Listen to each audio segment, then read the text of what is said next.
Yeah, I think we will probably get started. I'll give a little bit of an introduction to you, Peter. Insofar as you've been working away for 50 years, possibly plus, started off at Byam Shaw School of Art and then the Slade, where you studied painting. Yeah. You kind of rejected that orthodoxy and found inspiration to some extent in the protest movement of the late 60s and the flowering of intellectual energy that came out of all of that. In the 70s, you found affinity with alternative spaces and workshops such as Half Moon Photography Workshop, which then became camera work, and there was a network of people involved in that, and a fairly collective approach. And you found that as a good kind of source of inspiration as well, in terms of combining documentary, community, and political approaches in artistic practice. You've gone on to become Britain's leading political artist. And I know you don't like being called that because you're a modest man, and that's an attribute. But it so happens that you are, and your work has come to define modern protest to a certain extent. You work a lot on your own, have done since 2003. You have collaborated on and off with Cat Picton Phillips, and you've got together making work in response to the invasion of Iraq.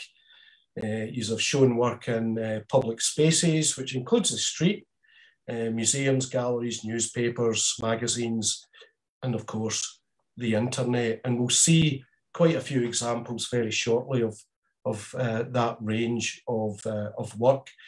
So your practice is equally or unequally at home, in the private gallery, the public museum, the alternative space, as it is a tool connected to international movements for social and political change. Some of your admirers include, and have included, E.P. Thompson, Tom York of Radiohead, Harold Pinter, playwright and dramatist. I think was also a native of Hackney, where he was, John Berger, who wrote an essay accompanying your exhibition in 2004 at Gilbert Feast and 2005 at street level, said he was also born in Hackney. Was he? Yeah, right. I'm in the middle between the two of them. Right. It's good to be sandwiched between the two. Yeah, it's cool. Yeah. But I'm going to read a couple of very brief quotes then. The first from John Berger, when he says that Peter Kennard's work is haunting, eschewing words that insist upon not being forgotten. His images are impossible to convey with words because of their unmistakable visual texture, pure and dirty, suggesting a strange amalgam of X-ray, satellite image and slag. His art cannot be ignored. Naomi Klein said, Peter's work is a harrowing X-ray of the shadow side of the world that perfectly captures the brutal asymmetries of our age. Heavy weaponry trained on broken people, all seeing technologies and disappearing identities, perpetually exhaling industry and an asphyxiating planet. So heavy stuff. There was a great review that Laura Cumming did in The Observer, and thank you for sending that link to me, Peter. I'm just kind of summing that up. She said, few artists have done so much with the unique virtue of montage. Art cannot change the world, but while Kennard is still working, there is at least hope.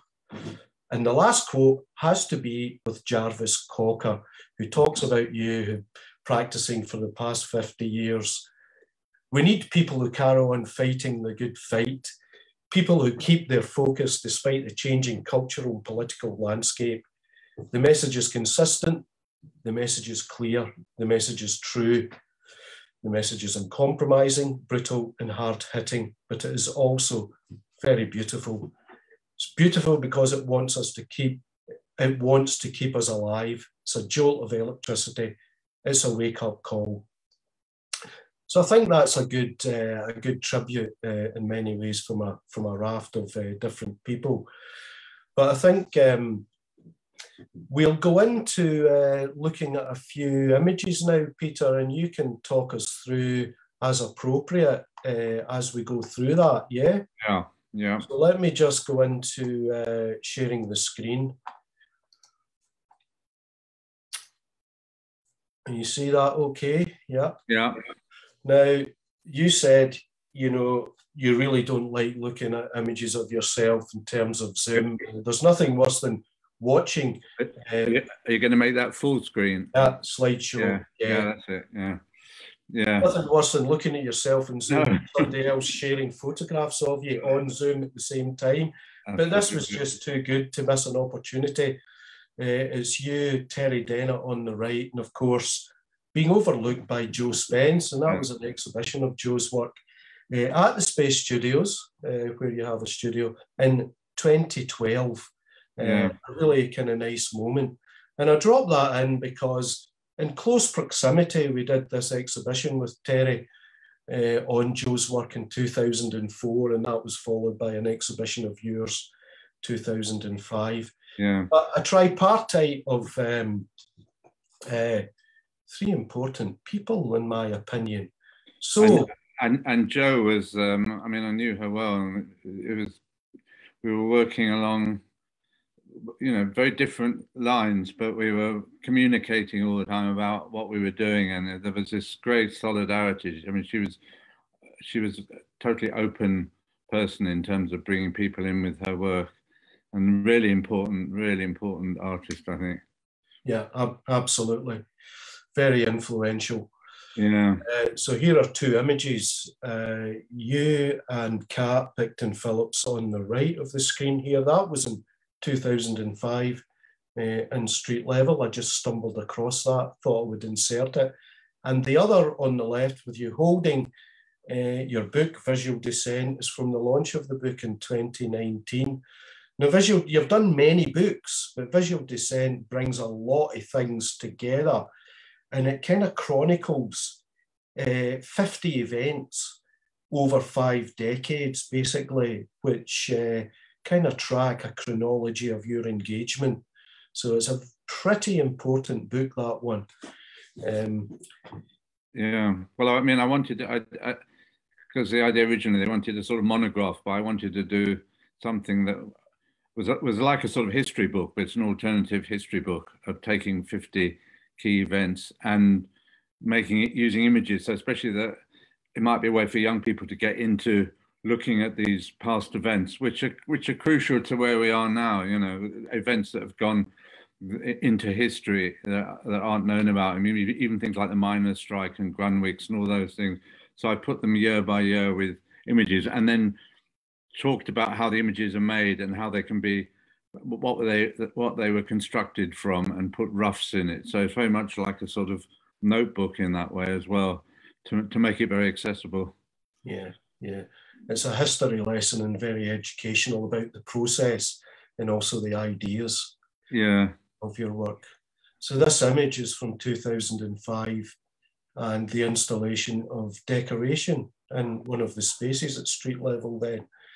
I included the figure in there who was Bill, one of our members at the time, just to give you a sense of the scale of this work. And these are photo paintings. You could call them photo paintings, Peter. Yeah. Yeah, well, they were. I mean, what they are? They were medals. It was the clasp of the medal was scanned, and then got lots of little flags of American and British flags, and then tore them up and then scanned them as well. And then underneath, where the medal part is the victim of the wars.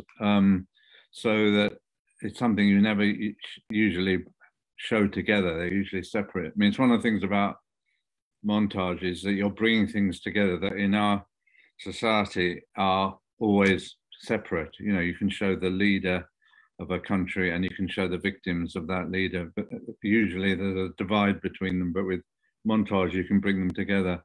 So with these, I wanted to sort of bring them together, and it's not against the soldiers who might have got the medals. And when I showed them in the Imperial War Museum, I did get a very sympathetic showing from visiting soldiers there who, you know, or ex-soldiers and who'd been in wars, and they actually saw this sort of dichotomy as being valid. They didn't see it as being critical of them. They saw it as being critical of war, which is what they are about. Yeah, yeah. It was very timely, of course, as well, because it was just after a lot of like mass demonstrations against the Iraq war. So it was very much of its time. The second part of the exhibition was the collaboration with CAT, which was in the other gallery, which was called Award. And they were kind of drawings and mixed in with photographs. Unfortunately, I missed the image of that, but just to acknowledge that, if CAT happens to be watching, very important exhibition that. And these were around for a little while, and we organised some workshops. And this was some kids from North Lanarkshire. Well, it was Rutherglen in actual fact, Rutherglen Arts Centre. Paul Buchanan on the right-hand side was working with these kids in the area, outside of kind of mainstream schooling, shall we say. Yeah. I think it's had a great time there, where the kids responding to the work, which is very kind of heavy subject matter, you know. But yeah. No, I remember it as being, I mean, it was one day, and I remember they came in a van, didn't they? And they were all piled out and stayed for about, I think it was about 6 hours, but it was so rich. Well, and they got so into making work, and, you know, which Kat and I have found a lot when we do workshops. If you've got the materials there, people often start, they think, oh, well, what am I going to do? You know, I don't know, I haven't got any ideas. But then they start playing with this material that they might see every day, either on the screen or magazines we have in newspapers. And by cutting them up, they start relating themselves to that material that's usually out there, that there is something separate from them. And with this group, I remember they worked really hard. We put the work up on sort of placards outside the gallery. And you know, they had this high energy the whole time, and then they put them up outside, and then they were off together. The van arrived again, and they were off, and that was it. I mean, it was an amazing day, I felt, in terms of their creativity, these kids, you know. Well, interestingly, Peter, 2 Christmases ago, I bumped into Paul Buchanan, the facilitator at the time, who moved to Holland shortly after there, and he still looks back very fondly on that, and has heard that some of those kids who are now much older now still talk about that event. Really, yeah. I felt it was one of those. It was magical. I mean, it was magic because they had no idea what they were coming for, but they got totally engrossed in it, and they were scanning stuff that they'd brought with them, mixing it up with adverts and mixing it up with photos and different materials that are around. It just had that fantastic energy. But I felt the whole show, I've always looked back on that show as being great, because street level is so much part of the community, and I felt after the big demonstrations and after the invasion and the horrors that ensued, people were, you know, they wanted, people who were against the invasion wanted to get together and talk about it and think about it. And I think that exhibition, those paintings and the prints, actually had a sort of positive effect on people that were against the war, because it was another way of people engaging. Because after the invasion, there wasn't a movement building up like there was after the Vietnam War. You know, it sort of stopped in a sense. We went on enormous demos all over the world, and then they went in. So that's why we felt, Kat and I, it was important to make work about it and to keep it going, you know, as the news of the sort of horrors came out of Iraq. Yeah, that's more of the collages that the kids made. Yeah. Yeah.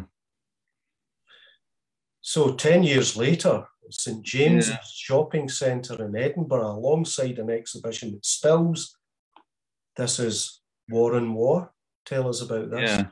Well, this was a exhibition that Kat and I did at Stills Gallery, photo gallery in Edinburgh. And what we did, they hired a space for us in the St James Centre, which is the big shopping centre, which I think now is knocked down and turned into the giant turd, is it known as, isn't it? I think it's the new building. But so it was quite a you know, as shopping centres go, it was mainly pound shops and quite cheap places in it. And so we got a empty shop, and then we moved in tables, we moved in some of our work, we moved in scanners and printers and tons of different materials, and just invited people in, people who are passing by shopping, or else groups. That's the entrance of it. Or invited through Stills Gallery. We invited different groups of people they work with, the young people and kids that have been, you know, sent out from school, and all these sort of groups.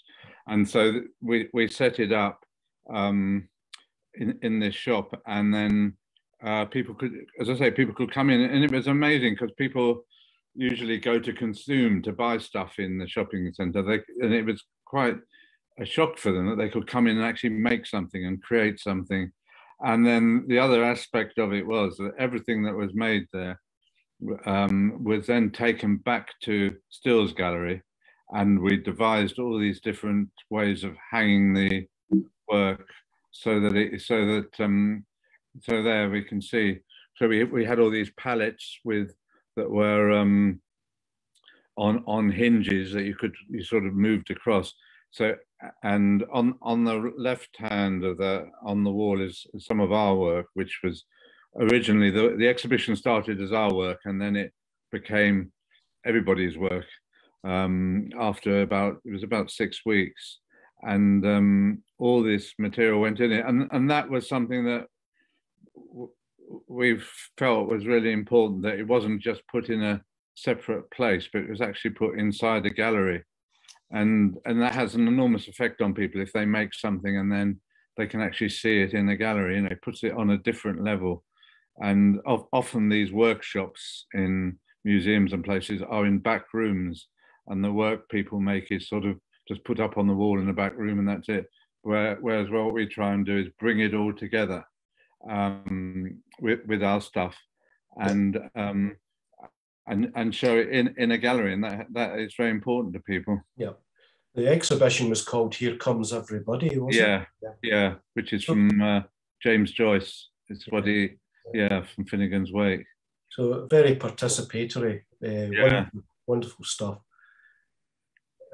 This is a snapshot, and a rather bad one, apologies, taken in Cardiff at the time of diffusion in 2017, whereby you and Kat collaborated on another exhibition as part of the festival called Diffusion.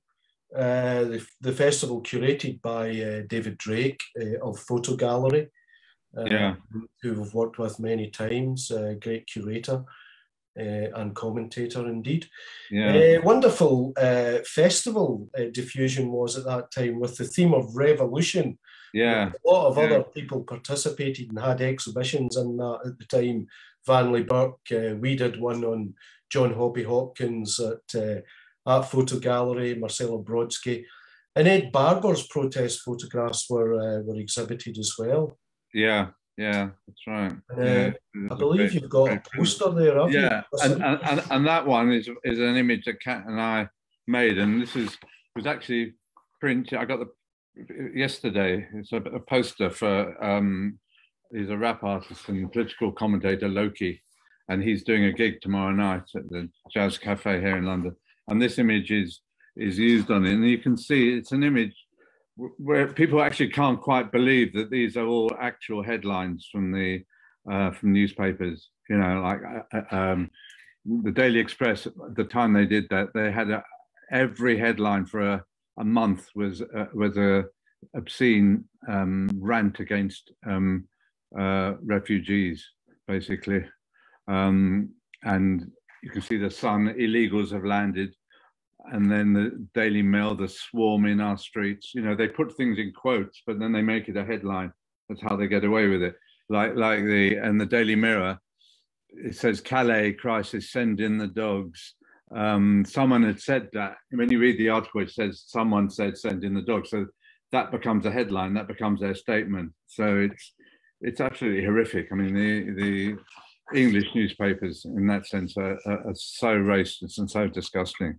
So we put it up over a picture of a broken down part of Syria, and then montaged in a boat, which we know all about. People are drowning every week in these dinghies, and then put the barbed wire, you know, and the rest of it. Yeah, so it explains itself. Yeah, very powerful. I just inserted that image this evening before we went live, so it's kind of quite a coincidence that you got the posters back as well.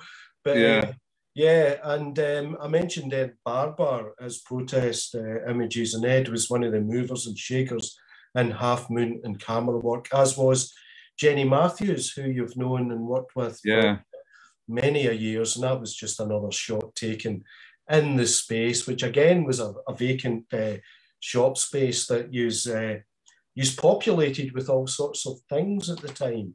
Yeah, and of course Jenny. You know, I've done work with Jenny for, it must be 30, more than 30 years. And she's a great documentary photographer she's actually in India at the moment, and she's still working. And she tends to go to places that are after wars, rather than being a war photographer who's going for the action. She goes afterwards and especially looks at the situation of women and their conditions after war. So she's a really important photographer, and she was part of camera work, like Ed Barber, who sadly died a couple of years ago. They were all part of this collective called Camera Work that Malcolm mentioned. That produced a magazine called Camera Work, which had opened up the whole discussions about different sorts of photography, documentary, community photography, montage, all these elements. Yep. Jenny's been sharing some interesting images on Instagram in the past several months, in actual fact, of tapestries combined with photography. Afghanistan after various wars. So very interesting stuff. So I hope Jenny gets a chance to view this. We've given her a plug. That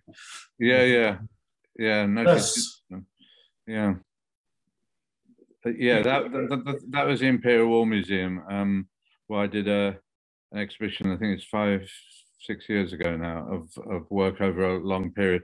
And in it, I wanted to show different ways of working. So on the back wall in the middle, you can see those are the original montages, which I didn't used to show, but now people, especially young people, actually like seeing them because they can see all the sort of mess and bits of hair and things and glue and sellotape that are stuck to them, and it's sort of so different from Photoshop in that sense. It's such a physical thing. So I do show them as material objects.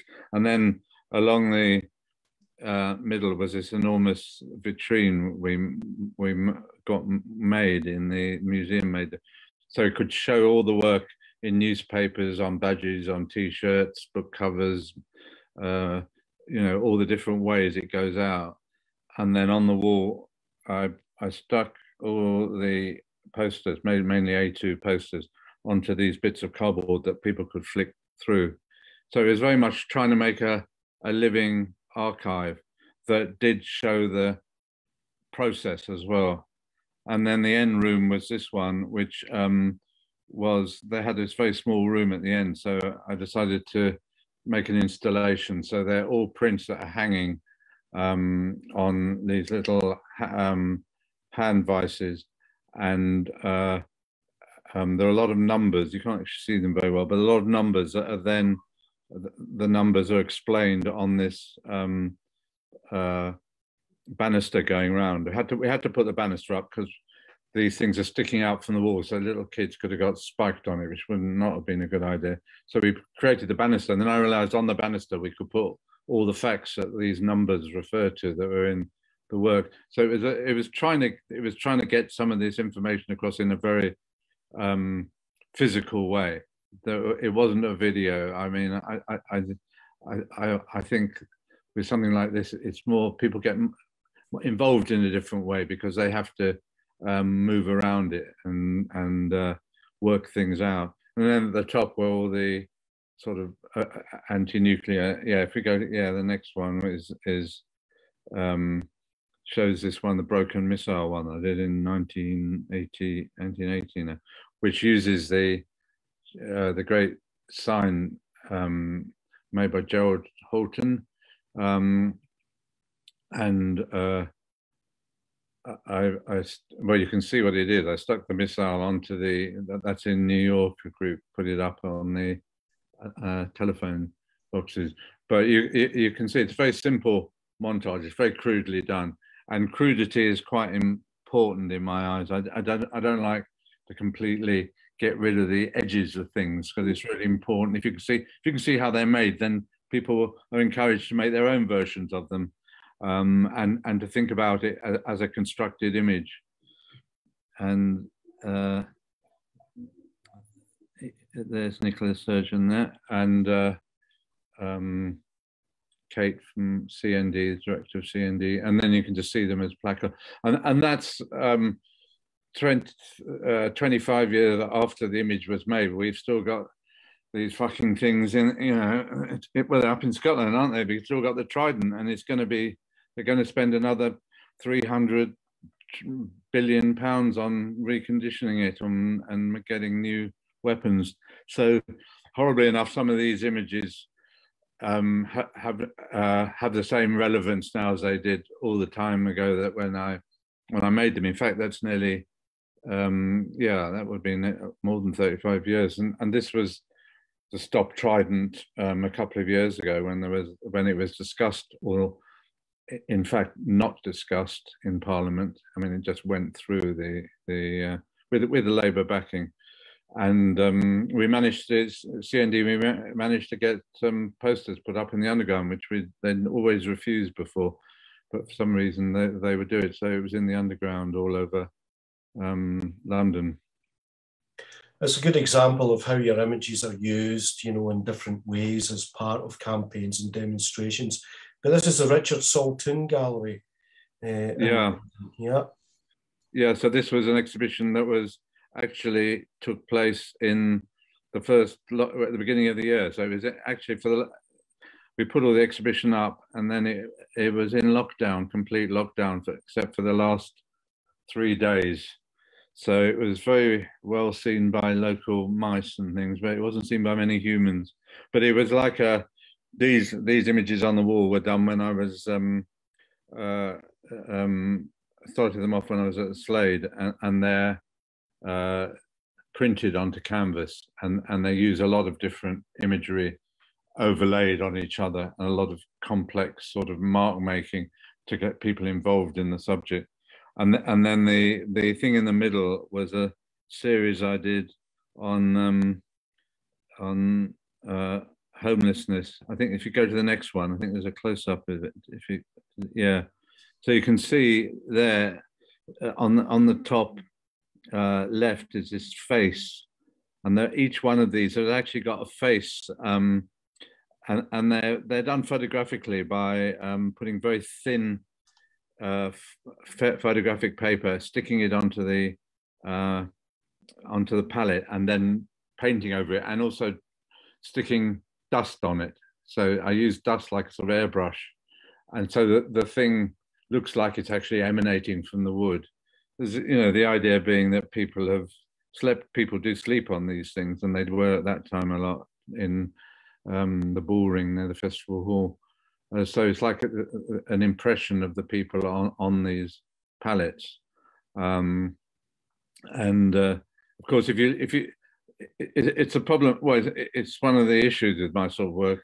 Something like that would only work in a gallery. It wouldn't exist outside. In fact, when they were moved once for an exhibition, the people, they almost threw it away because they thought these were the pallets that the things were being moved on. They thought that, you know, just rubbish. So I like working in this way that isn't so direct to some of the montages, but there is a problem of it becomes gallery-based work then. Yeah. And that's Firth of Clyde. I thought I'd put that in. It's and that's a straight postcard, other than the middle diamond, which I've inserted something. And that's one of the given things with montage. You have a frame and you cut something out and you put something else in. You know, like I've done a lot with people's glasses, and that goes right back to people like Rodchenko, who did that with a poet called Ozit Brick. And you know, it's a way of having something that already exists and putting something else into it. And there we can see what it is. I think that one speaks for itself. Yeah, I've shared that once or twice on Facebook, and it's got some good responses. It's very now, Peter. Yeah. I bought this original postcard last year from Leeds Postcards. Oh, right. Them. Yeah. That network of independent printers and network of bookshops, all that kind of thing. Yeah. So yeah. I mean, there was this whole network of ways of getting work out at that time, which, of course, it was pre-digital. So, you know, there were alternative bookshops. There were a lot of alternative, well, like you involved, Malcolm, with magazines. You know, there were left field magazines and brought politics and culture together. And so there were a lot of different ways. And I suppose images stayed around in a different way because we weren't bombarded quite so much as we are now through the internet with imagery all the time. And also doing stuff in the street, which is still very important, especially now when the streets get more and more corporate. And this one is an image, I thought I'd put that in because that's Walter Benjamin, who was the great theorist of montage, of film, I mean, he was an amazing writer. You probably all know about him, but he wrote a very important essay called A Short History of Photography. And he wrote one called The Art in the Age of Mechanical Reproduction. So I wanted to bring some elements into it, which is like he talked about how reproduction has changed the aura of a painting by being reproduced. So I put the Mona Lisa. And then I feel all his work, all his criticism, it's very much not just about process. It's about practice where action and protest come together, which is what we used to call praxis. And all his work, even if he's writing an essay about Kafka, has that element of being about against fascism, anti-fascism. And of course he died by he was trying to get away from the fascists, and he committed suicide and on the borders of France, I think. Yeah. And all his writing has that element. He's talking about blast open the continuum of history. They have that element of like a flash. It's like his writing is like a photograph, but in words. He's talking about flashes of history, of moments, revolutionary moments. And he was being really sort of important, him and Brecht, who were very close, and our books are the discussions between them. Yeah. Were really important in relation to montage. Yeah, Brecht may crop up again right. the Q&A, but I think what we'll do now, thank you for all that commentary, Peter, is it's a short video that we pre-prepared, as you would say, on television. Just last month, at the time of COP26, when the exhibition opened, we grabbed a little bit of video of you, whereby you talk about the images and the processes. I'm Peter Kennard, and I'm showing my exhibition Code Red at Tron 103, which is a street level exhibition. And what I've done is create a wall of photo montages as an installation, and it's a whole lot of images that relate to climate catastrophe and the situation we're in, that humanity is in. And I've called it Code Red, which is based on the words of the Director General of the United Nations, who talked about the latest report from the UN, and saying that this is Code Red for humanity. The report of the climate scientists.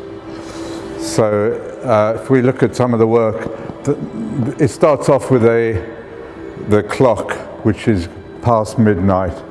The hands have become missiles, and it's about, well, it's stating that we're in this situation of absolute emergency now, absolute climate emergency. And then all the images are montages, which is the joining of one image to another to create a idea of, I suppose it's to do with the idea of making visible. It's something Milton, the poet, talked about, darkness visible. I want to actually make visible the situation we're in, unless we, as a world, do something about it, something quickly, something serious, and something that isn't just what Greta called the blah blah blah of talk from politicians. It's got to be more than that now. We're in that situation, and I wanted to show that through images, so as we move down the work, I'm showing a lot of images that use the image of the Earth, the blue planet, which was photographed by the Apollo space astronauts in 1972, and I use this as a sort of image that everyone knows. It's very important with my work that it uses sort of iconic photographs that people can really relate to easily. And this one has got a oil refinery explosion montaged onto the Earth. And here we've got, in fact, that's an image of me. Someone photographed me. I poured molasses all over myself. That's my eye. So some of them are straight photographs like that, and others are more montages. And then as we move down, I can't really explain the images. Hopefully they explain themselves. That's what my work's about, is about actually being able to communicate these images that people have got in their heads of the dangers that we've got.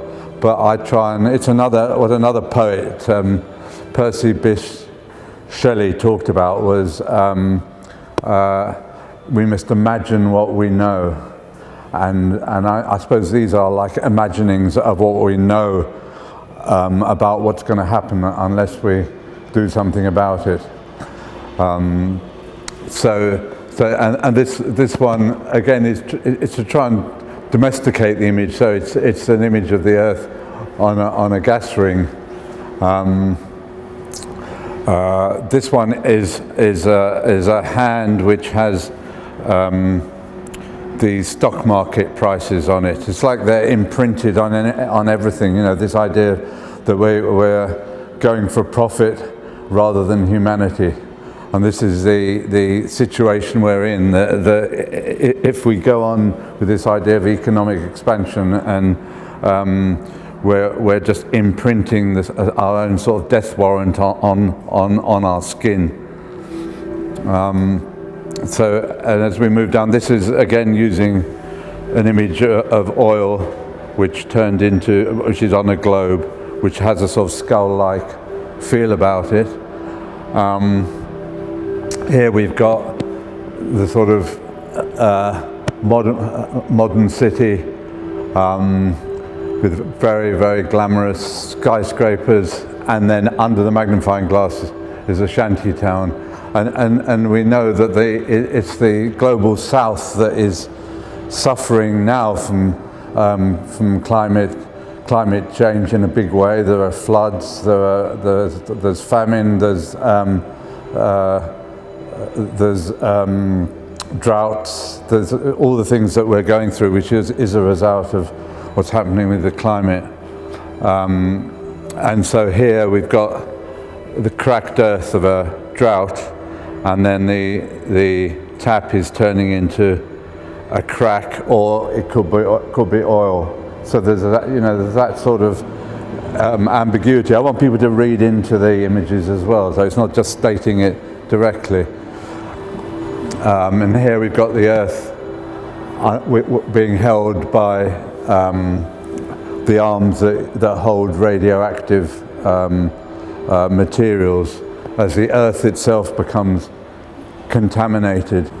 And here again we've got the cracked earth with a dead tree and a surveillance camera. And as I say, it's imagining these futures which are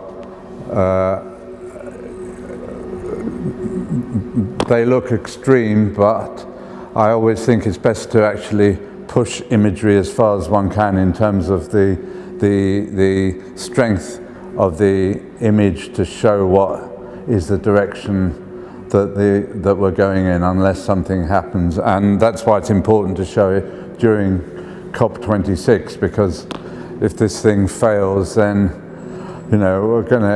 it's gonna have to be the peoples of the world who have to join together and actually break through the oil lobbies and break through all the political chatter to something real. We're talking about the whole planet now. And here we got an hourglass with the time is running out, basically, and that's a symbol of the UN that's in the salt.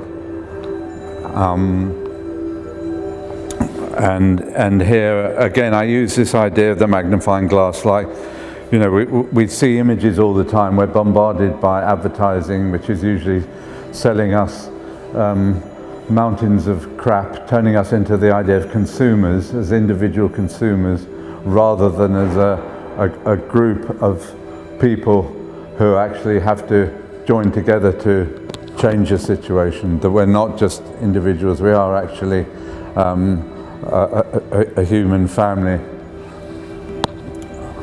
And down here it's got again the earth with a gas mask, blacked out eyes, and the missiles coming out. And I try and connect the images of climate with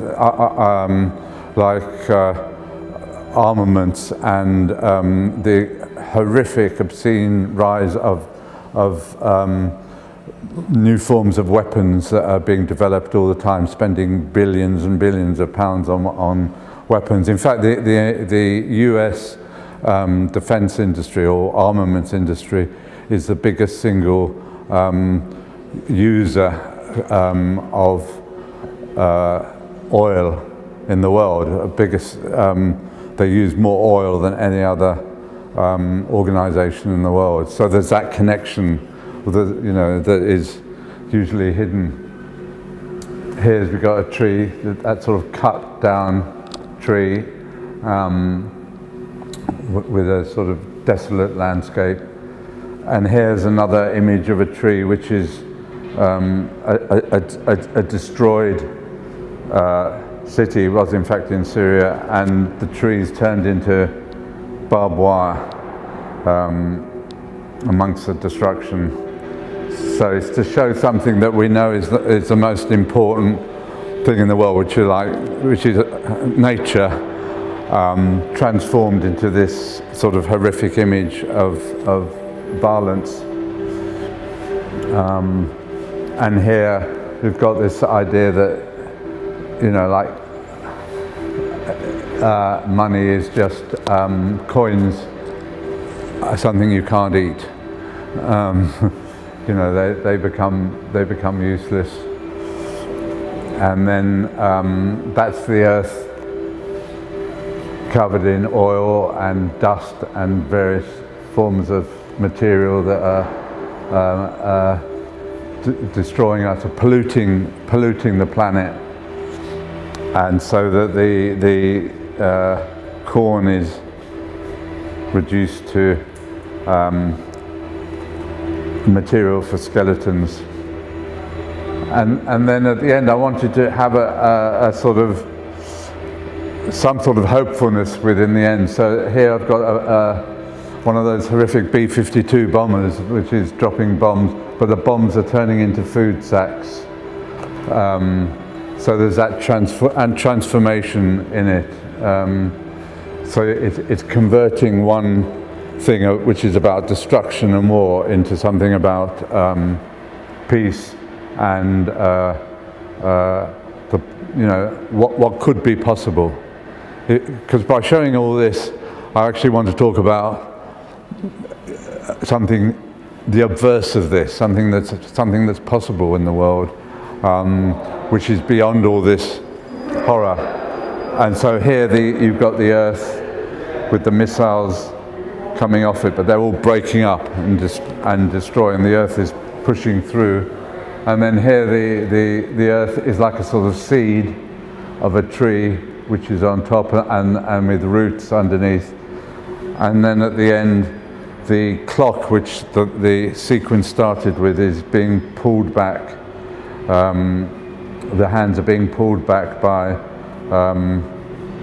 someone, and hopefully that's an image that suggests that we can all join together and pull back from this situation we're in, and we can lessen the controls of corporate power and corporate and oil lobbies and all these people that are still, you know, they're using greenwashing as a way to sort of show that what they're doing about renewables, but they're still basically turning out all this oil, pushing this stuff out from the ground that's destroying us. Well, that's an example of why one shouldn't explain one's work. Not at all. I think it's quite an insight. So as I said at the beginning, the exhibition is on until 23rd of December, and it may reappear. It may resurrect itself in the appropriate venue in due course. I think it's work that should be kept circulating. Yeah. And it's all. I mean, I must say that I really thank, you know, street level, because we organised it very quickly, and then to get it up on that wall at Trongate, which is a wall where people are going into that space all the time, going up to different organisations. It was great to be able to show it during COP26, you know, and it really felt positive in that way. Yeah, but COP26, it's come and it's gone. Yeah. And, yeah. But the climate crisis is certainly not going away. It's kind of all got absorbed into this melee of the manufacturing of disposable crap that happens round about Christmas. So it's as if all those important discussions didn't happen. But anyway, don't want to sound like like a Scrooge on that matter, but we have to keep the discussions going. I think. Yeah. Just a little plug, Peter. We have a postcard pack available which has got 12 of your images in it. Oh yeah. You can get in the gallery. Yeah. If you get one of that, you can get a free poster as well. So just that's a word from the merchandise stall. But we don't make money out of this. It's about circulation of the images. It's very cheap to buy. So thank you for your cooperation in that as well, Peter. Now, will we go to a couple of questions that came in earlier, do you think, or do you want to talk about any particular image? No, I think we could go to some questions, I think, because we've seen a lot of the images there. Yeah. I think you do talk a lot in the video itself, but I did mention also at the beginning that it took place out of the Blue Drill Hall in Edinburgh as well, and that was through Peace and Justice Scotland. And Heather, who's the coordinator or director of that, has put a question in, and it connects us back to Brecht. She refers to an interview that you did earlier this year, where you said that montage encouraged people to think critically about images and subjects normally kept separate. Yeah. In his war primer, Brecht took pictures of bombings, propaganda, portraits of leading Nazis, scenes of unbearable tragedy on the battlefield, and added poems that were angry and direct. Have you experimented with photo epigrams as an alternative to photo montage? Yeah, well, I did do a book called Doomsday Book, which was in 2000. It was to celebrate the millennium. But I wrote a long poem that went with it. I was trying to relate image and text together, but it's very difficult to do. I think if it's trying to do something beyond captioning and trying to make it actually work together. I mean, Brecht did do it in the war primer, where he collected all these photos and then put mostly four-line poems underneath to actually talk about the sort of moral horrors of the war that he'd been through. So, but I've always tried to make the images work as images, so they don't need, even though in that film I'm sort of trying to explain them, but I mean, so that they don't need, I mean, if I could do stuff in words, I would, but I make images. I mean, I always say to students, they're asked all the time to write about their work and explain their work. It's sometimes very difficult, and the most interesting work is often done by students who can't explain it, rather than the most eloquent ones, who probably the eloquence actually takes some of the pressure out of their need to make work, visual work. So it's a complex sort of reality, but it's something that Benjamin wrote about. There's a famous part in Benjamin's essay about, he's saying a photograph of the Krupp works, which was the German armaments works, because reality has been reified, as objectified, a photograph on its own doesn't show you either the social relations that are going on inside that factory, or what the factory is making, or its relationship to the community or the workers, how they live. So he said a photograph can't do it. So something must be built up, something artificial, put together and built up, which is the sort of basis of the idea of montage, that you're actually trying to put together single images, and through putting them together, you're showing that relationship.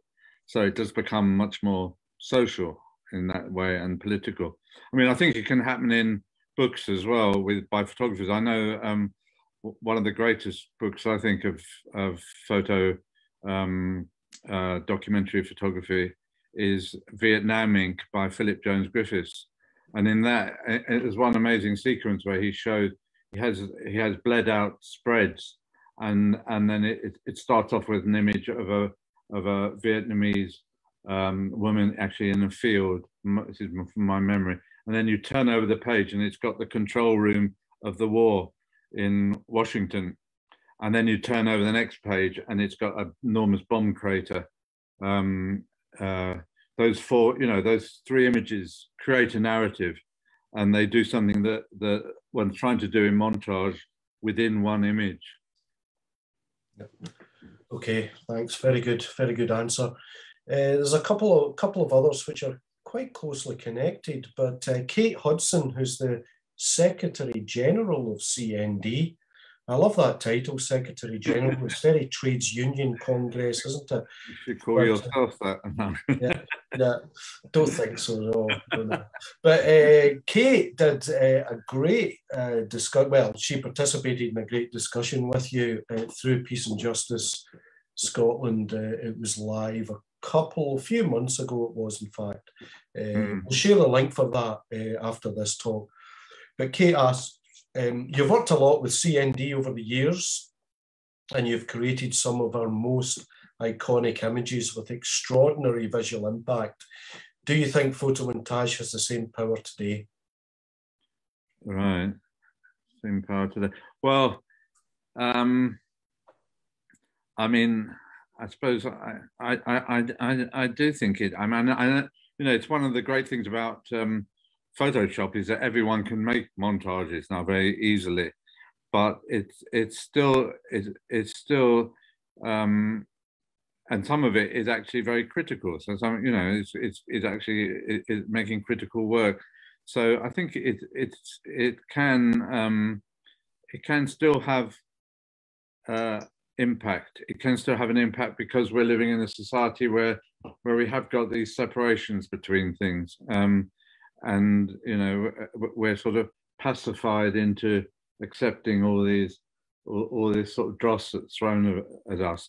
With montage, you can put material together to break through that passivity, I think, because it is about action. In that sense, it's a sort of, to me, it's a sort of activist medium, because one is talking about acting on these images, putting them together to try and break open to a truth, I suppose. You know, I mean, to me, it's not.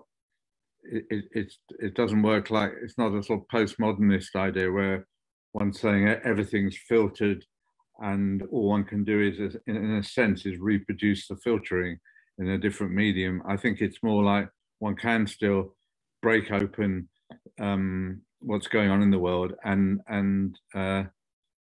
create an image. It's probably more important to make an image that stays around now, because we're bombarded with so many, and we're you know, they go through the internet and out the other side, you know, and images, I mean, horrific images like the one of the little boy who drowned, you know, the refugee child, that had an impact, but it didn't last. The impact didn't last, and they were back to all their racist and horrific stuff, you know, the newspapers and the government.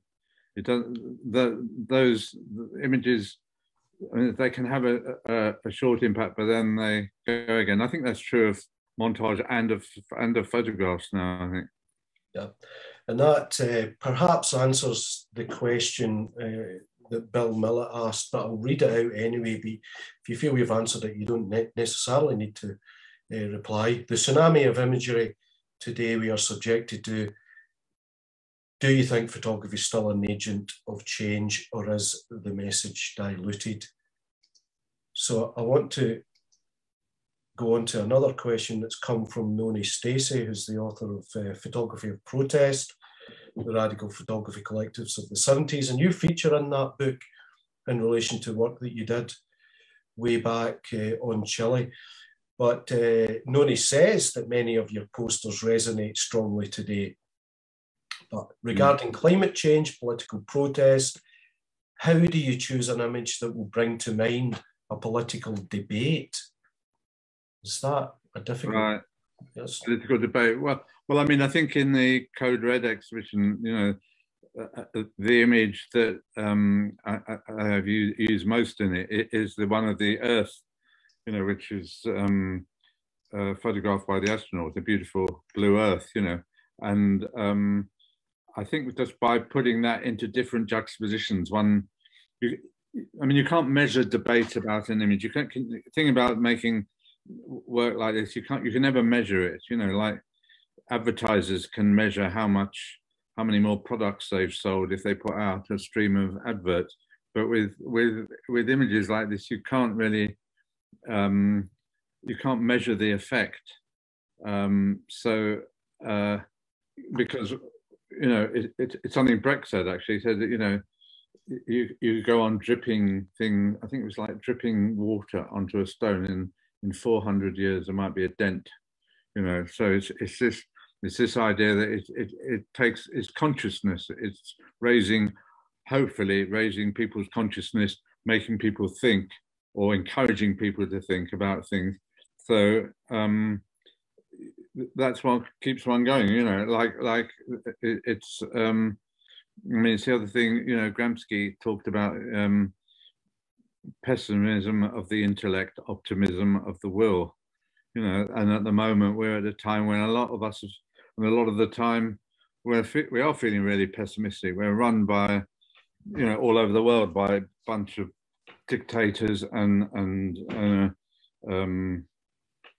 complete self-serving horrors, you know, like we've got in England at the moment. So I think the only thing about so you can't say that it's having an effect what one's doing, you know, the anti-war, but that voice of anti-war and the protests and things are absolutely vital. I mean, you know, like you can't measure the effect, but it's seeping into people's consciousness, and a lot of young people now are very aware of, especially of climate, of what's going on, and they're not going to just sit down and feel deluged by it. They're going to do something, you know, which is why we've got this horrendous police bill that's being passed in England at the moment. It's almost going to make demonstrations illegal. They cause any disturbance, whatever that means. I think that's the wording. I mean, there's horrendous stuff going on at the moment in politics, and so all forms of protest are really important, and imagery is one important way to get across, because especially young people are not going to sit down and read Chomsky or whatever. But seeing an image might make them, you know, think about what they can do and how they can be involved.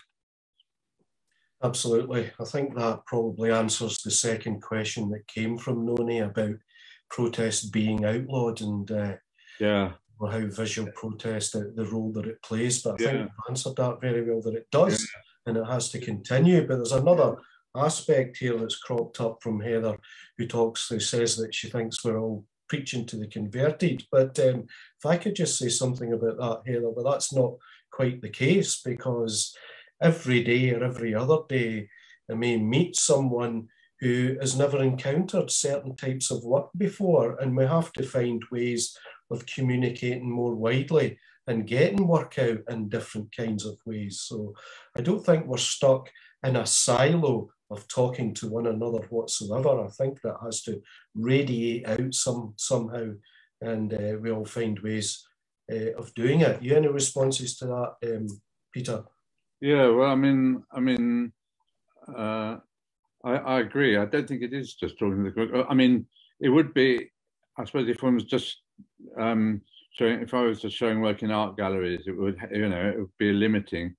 But a lot of people go to art galleries, you know, and so I've always decided to work in different ways. You know, so it goes onto T-shirts, on badges, on what have you, and does get through to a different audience. But I mean, I think if you go to an audience, you know, like at street level, I think people that I talked to when I was, you know, showing the work Code Red, it wasn't like they were often visiting places that showed art or photography. It's, you know, they'd come in and they'd seen that it was related to COP, and there were people that I don't know, by seeing the images of what they're thinking about, it strengthens people as well, you know.